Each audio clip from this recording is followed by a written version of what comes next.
अस्सलाम वालेकुम स्टूडेंट्स। अच्छा, जो स्टूडेंट्स मुझसे कह रहे थे कि उन्होंने बिल्कुल भी नहीं सीखा हुआ है IUPAC वगैरह क्या होता है, ऑर्गेनिक कंपाउंड क्या होता है, तो उनके लिए वीडियो है। और जिनको आते हैं तो फौरी तौर पे इस वीडियो को बंद कर दें, उनके लिए फ़ायदा नहीं है।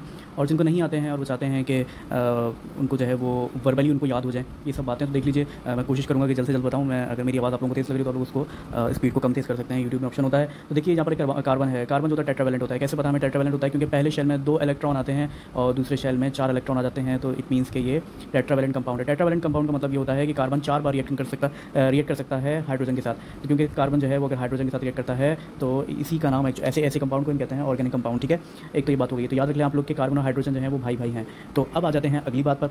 अगर कार्बन की तादाद 1 है तो मीथ कहते हैं, METH, मीथ। अगर आप लोग मेरी ऑडियो को सुन रहे हैं तो आप लोग अगर आप बेहतर ये रहेगा कि आप लोग जो है ना वो एक कॉपी पेन ले लीजिए, तो आप लोगों के लिए ईजी हो जाएगा। तो आपने क्या लिख लिया? अगर कार्बन की तादाद 1 होती है तो वो मीथ कहलाएगा, और अगर कार्बन की तादाद 2 होती है तो वो ईथ कहलाएगा। कार्बन की तादाद 3 होती है तो प्रॉप कहलाएगा। कार्बन की तादाद 4 होती है तो BUT कहलाएगा, और कार्बन की तादाद 5 होती है तो पेंट कहलाएगा। ओके, ये बात आपने जहन में रख ली है। उसके बाद आप चलते हैं कि अगर सिंगल बॉन्ड बन रहा होगा उनके दरमियान में, यानी सिंगल लाइन होगी। ठीक है, अगर कार्बन के दरमियान में सिंगल लाइन होगी तो उसे ANE यानी एन कहते हैं। ओके, दोबारा सुन लीजिए। अगर सिंगल लाइन होगी तो एन कहते हैं। तो अगर मान लीजिए कि कार्बन आपको 1 दिया हुआ, मैं इसको जूम आउट कर रहा हूँ, गौर से देखिए। कार्बन आपको यहाँ पर 1 दिया हुआ है और हाइड्रोजन यहाँ पर आपको 4 दिए हुए हैं। तो आप लोग मुझे बताइए कि कार्बन किसके साथ रिएक्ट कर सकता है? तो कार्बन जो है वो हाइड्रोजन के साथ रिएक्ट कर सकता है। और मैंने बताया जैसे कि टेट्रावैलेंट तो 4 बार रिएक्ट कर सकता है। तो अगर मीथेन लिखा हुआ है तो इट मीन्स के कार्बन 1 है और सिंगल बॉन्ड बनाया गया है। ओके, इसी तरह से अगर कार्बन 2 होंगे और तब भी एन लगा हुआ है, ANE एन, मैं जूम आउट कर रहा हूँ, ANE एन देख लीजिए आप लोग, लगा हुआ है ANE एन। तो इट मीन्स के सिंगल बॉन्ड है, और सिंगल बॉन्ड का मतलब होता है कि कार्बन की तादाद जितनी भी हो, लेकिन सिंगल बॉन्ड को मेंशन करता है एक लाइन को। ठीक है, जैसे कि ऊपर लगी हुई है। अब चलते हैं, अगर ENE लिखा हुआ है तो ईन कहलाएगा। तो मीथ के साथ अगर ईन लगा हुआ है तो इसका मतलब ये हो गया कि डबल बॉन्ड है। डबल बॉन्ड कार्बन के साथ अगर जुड़ रहा है तो मीथेन कहलाएगा। ओके, तो ये आप लोगों को जो कंडीशन है वो आप लोगों को पहले भी वैसे टीचर्स ने आप लोगों को बता दी होंगी, तो आप लोग भूल गए होंगे, तो आप लोगों को शायद उसका रिवीजन हो गया। YNE का मतलब ट्रिपल बॉन्ड होता है। अब आगे बढ़ जाते हैं, मीथ और वो तमाम बातें मैं आप लोगों को बता चुका हूँ। तो सबसे पहले देख लीजिए कि ये एक बेसिक क्वेश्चन बना लेते हैं। अगर यहाँ पर देखिए कार्बन की तादाद को ज़रा काउंट कीजिए। कार्बन की तादाद यहाँ पर कितनी है? 1 2 3 4। 4 का मतलब पीछे हमने टेबल में क्या देखा था? ब्यूट। तो BUT लिख दिया। और इनके दरमियान में देखिए डंडी यानी कि लाइंस कितनी है, यानी बॉन्ड कितनी डंडियाँ हैं? तो देखिए सिंगल बॉन्ड की डंडियाँ हैं। तो इट मीन्स के ANE ब्यूटेन। ओके, तो आप लोगों ने नाम रख दिया इसका ब्यूटेन। आगे देख लीजिए, यहाँ पर देख लीजिए थोड़ा सा केस चेंज हो रहा है। क्या हो रहा है यहाँ पर? ऊपर देखिए, सबसे पहले जो है मैं जूम आउट कर रहा हूँ ऊपर वाली लाइन को, इसको कहते हैं लॉन्गेस्ट चेन। जो एक चेन होती है तो लॉन्गेस्ट चेन कहते हैं। तो देखिए इसमें कार्बन की तादाद कितनी है? 1 2 3 4। कार्बन की तादाद अगर 4 होती है तो हमें पता है कि ब्यूट लिखते हैं। लेकिन अगर किसी के साथ यहाँ पर सिंगल बॉन्ड बनाकर और CH3 लिखा होता है तो उसे मिथाइल का नाम देंगे आप। जो बेसिक बातें हैं मैं आपको सिर्फ वो बता रहा हूँ, आप लोगों को ध्यान में रखनी है। जो स्टूडेंट्स जिनको बिल्कुल भी नहीं आता मैं उन लोगों को बता रहा हूँ ताकि याद रह जाए आप लोगों को बात कि ये क्या है, इसका नाम। ठीक है, तो कल इस तरह के सवाल जो हैं वो मतलब इससे मिलते जुलते सवाल आप लोगों को कल लिखने वाले पेपर में। तो CH3 लिखा हुआ है तो इसे आप मिथाइल का नाम देंगे।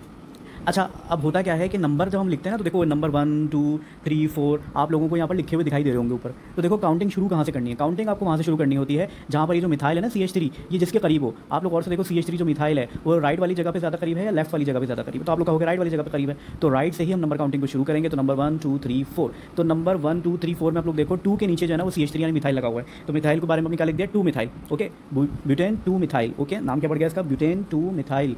और एन क्यों आया है वो बात आप लोगों को मालूम है, क्योंकि सिंगल बॉन्ड था। आगे चलते हैं, यहाँ पर भी देख लीजिए 1 2 3 4 5 कार्बन है। तो मतलब क्या हो गया? पेंट हो गया। और यहाँ पर जो मिथाइल है ना वो नंबर 2 से भी गिर रहा है और नंबर 3 से भी गिर रहा है। तो इसका मतलब है 2 3 लिखा और मिथाइल क्योंकि 2 बार आ रहा है तो डाई मिथाइल हो जाएगा। ठीक है, जैसे आप लोगों को पता होगा mono di tri tetra penta हेक्सोसेक्टा ऑक्टेन वगैरह। ठीक है, तो आपने ये भी नाम रख लिया। आगे देख लीजिए, सेम क्वेश्चन मिलता जुलता ही है लेकिन थोड़ी सी एक चेंज है, तो वो चेंज भी देख लीजिए क्या आया हुआ है। CH3 और सॉरी CCC। तो ज़रा पहले लॉन्गेस्ट चेन को देख लीजिए। लॉन्गेस्ट चेन कौन सी है? देखिए ये लॉन्गेस्ट चेन है।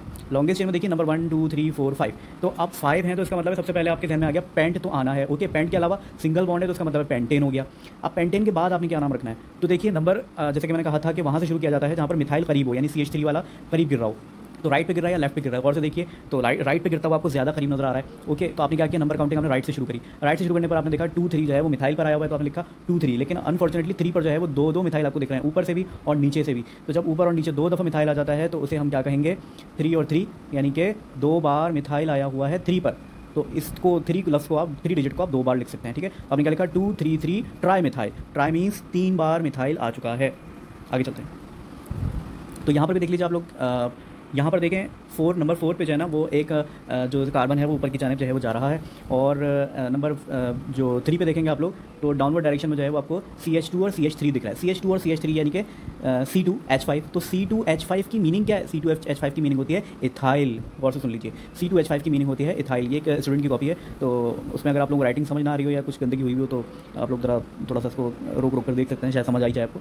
तो C2H5 को हम इथाइल कहते हैं, जैसे CH3 को हम मिथाइल कहते हैं, वैसे हमने C2H5 को इथाइल कहते हैं। ओके, ETHYL, तो इथाइल हो गया यहाँ पर। ओके, तो आप लोग देखो इथाइल जो कौन से नंबर पे है? इथाइल है 3rd नंबर पे। तो आपने क्या लिखा? पेंटेन लिखा, 3 इथाइल लिख दिया और 2 मिथाइल लिखा, सॉरी हाँ 2 मिथाइल लिखा आपने। तो आप लोग मिथाइल जो है किसी जगह पे भी यहाँ पर ऐड कर सकते हो। ओके, आगे चलते हैं। अच्छा, अगर किसी को बेस बनानी हो अपनी कि कार्बन किस तरह से रिएक्ट करता है, तो उसके लिए मैं आप लोगों को पहले ही बता दूं कि इस डिस्क्रिप्शन में जो है ना वो आपको एक वीडियो मिल जाएगी, तो आप लोग डिस्क्रिप्शन से जाकर जो है ना वो वीडियो को देख लेना कि वो किस तरह से IUPAC की नेम वगैरह जो है वो यानी मतलब कार्बन क्या होता है, वो कार्बन की बेसिक उसमें आपको बता दी जाएगी। ठीक है, इधर भी देख लीजिए, कुछ पहले जैसा ही क्वेश्चन है, तो इसमें जो है वो नंबर 3rd पे देखो आप लोग, तो डाउनवर्ड डायरेक्शन में जो है वो CH2 और CH3 है। तो इसका मतलब क्या हुआ कि C2H5, सो इट मीन्स कि इथाइल यहाँ पर आ रहा है। तो इथाइल कौन से नंबर पर आ रहा है? नंबर 3 पे आ रहा है। तो 3 इथाइल एक तरह से हो गया हेक्सेन हो गया। हेक्सेन क्यों हो गया? क्योंकि यहाँ पर कार्बन लॉन्गेस्ट चेन ऊपर की जानिब देखो, पहले ये लॉन्गेस्ट चेन है, ऊपर की जानिब देखो। लॉन्गेस्ट चेन में कितने हैं? 1 2 3 4 5 6 का मतलब क्या हो गया? हेक्सेन हो गया। तो हेक्सेन लिखकर आपने 4 मिथाइल लिख दिया और 3 इथाइल वगैरह लिखकर आपने जो है वो अपना नाम इसका मेंशन कर दिया। पेपर में नाम भी आ सकता है और पेपर में जो है वो आपको आइसोमेट्स के जो है वो स्ट्रक्चर भी दिए जा सकते हैं। स्ट्रक्चर के जरिए फिर आप लोग आराम से सॉल्व कर सकते हो। तो देखो इस दफ़ा जो पेपर में आने की उम्मीद है ना, इस तरह के सवाल आने की उम्मीद है। तो थोड़े से आपको परेशान करने के लिए जो है ना, जैसे आप लोगों को देखो सवाल मिलाकर दिया हुआ है, तो सवाल को इस तरह से मिलाकर भी वो आपको दे सकते हैं। अब लिखा हुआ है CH3 C लिखा हुआ है, फिर H3 के साथ 2 लिखा हुआ है। H3 के साथ अगर 2 लिखा हुआ नजर आ जाए आपको, तो समझ जाइए कि इस कार्बन के ऊपर 2 मरतबा मिथाइल गिर रहा है। तो देखो हमने 2 मरतबा मिथाइल, नीचे देखो 2 मरतबा मिथाइल गिरा दिया जो ब्लू पेन से लिखा हुआ है। उसके बाद आप नाम बनाना तो सीख ही गए। ठीक है, अच्छा, इसको भी आप लोग अगर स्क्रीनशॉट लेना चाहो तो ले लो। तो इसमें जो है वो लॉन्गेस्ट चेन आप लोग देख लो किस तरह से बनती है, कि जो ऊपर वाला जो एलिमेंट है CH3 वगैरह वो सब जो है आपकी जो लॉन्गेस्ट चेन जो है वो आप लोग उसको काउंट कर लो। तो लॉन्गेस्ट चेन में आप लोग और से देखो कितने C रखे हुए हैं भाई, 6 तरह के C नज़र आ रहे हैं। तो आप लोगों ने क्या किया? उसको हेक्सेन कर दिया और 2,4 डाइमिथाइल इसलिए कर रहे हैं क्योंकि मिथाइल हमें 2 तरह के नज़र आ रहे हैं। और कि कौन कौन से नज़र आ रहे हैं?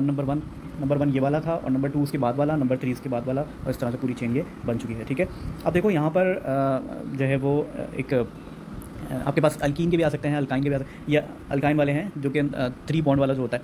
तो हम प्रायोरिटी किसको देते थे कि नंबर के कहाँ पर मिथाइल गिर रहा होगा। अब हमें यहाँ पर ये भी देखना होगा कि बॉन्ड किस तरफ बन रहा है। ठीक है, तो इसका भी आप लोग चाहो तो स्क्रीनशॉट ले लो, उसको आप लोग सॉल्व कर लेना मज़ीद। ठीक है, तो मैं ये आप लोग इसका भी स्क्रीनशॉट लो, फिर मैं आगे जाके ये अल्कीन है। ठीक है, अल्कीन EN अगर लिखा होगा तो डबल बॉन्ड बन रहा है। ओके, अच्छा जी, इसमें जो मेन है ना वो अब देख लेते हैं। अब आगे फंक्शनल ग्रुप पे आ जाओ आप लोग। तो देखो फंक्शनल ग्रुप में ना सबसे पहले आ जाता है अल्कोहल। अल्कोहल जो है वो 2 तरह के एलिमेंट्स पर कंसिस्ट होता है, O एंड H। ठीक है, अल्कोहल 2 तरह के एलिमेंट्स पर कंसिस्ट होता है, O और H। इसको हम पुकारते हैं OL, ओल। दूसरा होता है एल्डिहाइड, CHO पर कंसिस्ट होता है, इसको हम पुकारते हैं L। नाम रखे हुए हैं एक्चुअली, ठीक है, आपको शायद बुरे लग रहे हो लेकिन नाम रखे हुए हैं बहरहाल। केटोन के वक्त हम CO को पुकारते हैं ONE। ठीक है, याद रख लीजिएगा। उसके बाद कार्बोक्सिलिक एसिड जो होता है वो कंसिस्ट होता है COOH। ये COOH लिखा हुआ है, इसको आप लोग प्लस मत समझ लीजिएगा, COOH लिखा हुआ है, इसे कहते हैं oic acid, OIC acid, oic acid. Okay, तो इसका अगर आप लोगों को दिखेगा तो एक बेसिक यहाँ पर क्वेश्चन जैसे बना हुआ है। देखो आप लोग और से देखो कि यहाँ पर पहले देख low carbon and carbon, 2 times carbon है, उसके साथ OH लिखा हुआ है। गौर से मुझे देखकर बताओ कार्बन की तादाद यहाँ पर कितनी है भाई?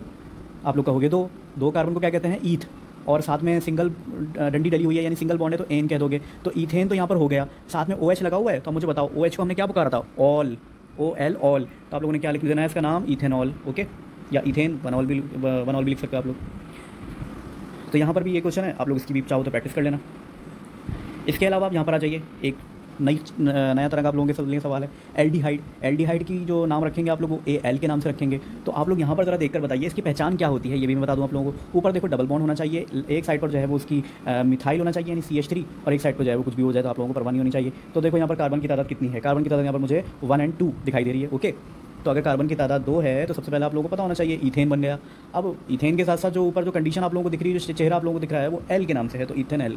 ओके, इथेनॉल के एल्डिहाइड के अलावा जो दूसरा होता है केटोन। केटोन में क्या हो जाता है आपके पास ये इसमें क्या हो जाता है कि ऊपर कार्बन के ऊपर जो है ना वो डबल बॉन्ड के साथ आपके ऑक्सीजन लगा होता है। राइट पर भी मिथाइल होता है और लेफ्ट पर भी मिथाइल हो सकता है। तो इस शक्ल में अगर आपको कुछ दिखे तो उसे आपने केटोन समझ लेना है और इसकी नंबर काउंटिंग कर लीजिए। नंबर 1 2 3 लिखा हुआ है फॉर एग्जाम्पल। तो हम कौन से वाले नंबर को, पहले तो प्रोपेन बना लीजिए। प्रोपेन तो समझ आ गया होगा आपको कि कार्बन के साथ यहाँ पर 3 है और सिंगल बॉन्ड बन रहा है, ठीक है। तो क्योंकि वीडियो काफ़ी लंबी बन जाती है इसकी मैंने जो है वो आप लोगों को बस स्क्रीनशॉट ले लेकर जल्दी जल्दी समझा रहा हूँ, क्योंकि मैं सोचा था कि इसको मैं अपने बोर्ड पर रखकर समझा दूंगा आप लोगों को तो लिख कर, लेकिन यह है कि टाइम बहुत ज़्यादा शॉर्ट है तो इसलिए मैंने यहाँ पर स्क्रीनशॉट ले लेकर उसको जूम आउट करके आप लोगों को समझा दिया। लेकिन उसमें भी 15-16 मिनट की वीडियो बन रही है। तो खैर प्रोपेन बन चुका है यहाँ पर। इसके बाद आपने देखा कि जो आपने नंबर काउंट करना है वो 2 वाले को करना है, क्योंकि 2 वाला जो नंबर है वो फंक्शनल ग्रुप के पास है। तो ये लगा दिया आपने और ONE लिख दी। ONE जो है वो केटोन को जाहिर करता है। ओके, अब लास्ट देख लीजिए बस। इसका आप लोग चाहो तो स्क्रीनशॉट वगैरह ले लो। ये ले लिया आपने स्क्रीनशॉट। तो लास्ट आ गया है ओइक एसिड। ओइक एसिड जो बनता है वो बनता है COOH, यानी 2 बार ऑक्सीजन और 1 बार हाइड्रोजन। तो इसमें देखो आप लोग जो ब्लैक वाला पार्ट है ना, देखो ब्लैक वाला पार्ट गौर से देखो, यहाँ पर देखो आप लोग ब्लैक वाला पार्ट C लिखा हुआ है सेंटर में, ऊपर देखो डबल बॉन्ड बन के ऑक्सीजन लिखा हुआ है, फिर OH लिखा हुआ है। तो ये जो हो गया आपका ओइक एसिड की पहचान होती है। आपको जब ये दिख जाए समझ लेना ओइक एसिड है। उसके साथ में लोग देखो कार्बन जा रहा है, ठीक है। तो इसमें जो है ना वो आपने देखा कि 1 है, कार्बन की तादाद जो है वो 1 ही है। बच्चे कहते हैं सर ये वाले कार्बन की तादाद को क्यों नहीं काउंट कर रहे, तो वो लोग वो जो है कार्बन अलग से था वो उसको वो किसी के साथ जोड़ा ही नहीं गया, ओके, क्योंकि जुड़ भी नहीं सकता था। तो हमने क्या कर दिया, मीथ लिख दिया। 1 इसलिए लिख जाएंगे, एक ही कार्बन था तो एक ही नंबर पर ठहरेगा फंक्शनल ग्रुप, तो इस हिसाब से मीथ 1 ओइक एसिड लिख दिया आपने, ठीक है। तो एक ये जो है वो टाइप है उसकी ओइक एसिड की। और ये भी आप लोग देख लीजिए, ये ओइक एसिड का एक और यहाँ पर पार्ट हुआ है। तो उम्मीद है कि आप लोगों को मेरी थोड़ी बहुत बात अगर समझ आई हो तो अच्छी बात है, नहीं आई है तो बड़ी माजरत, क्योंकि लास्ट डे में इससे ज़्यादा मैं समझा नहीं सकता था, क्योंकि अभी टाइम बड़ा शॉर्टेज होती है, क्योंकि मुझे कम से कम भी फिर इसको प्लान करने में जो है ना वो 1 घंटा 2 घंटा निकल जाता, ठीक है। अस्सलाम वालेकुम वरहमतुल्लाह।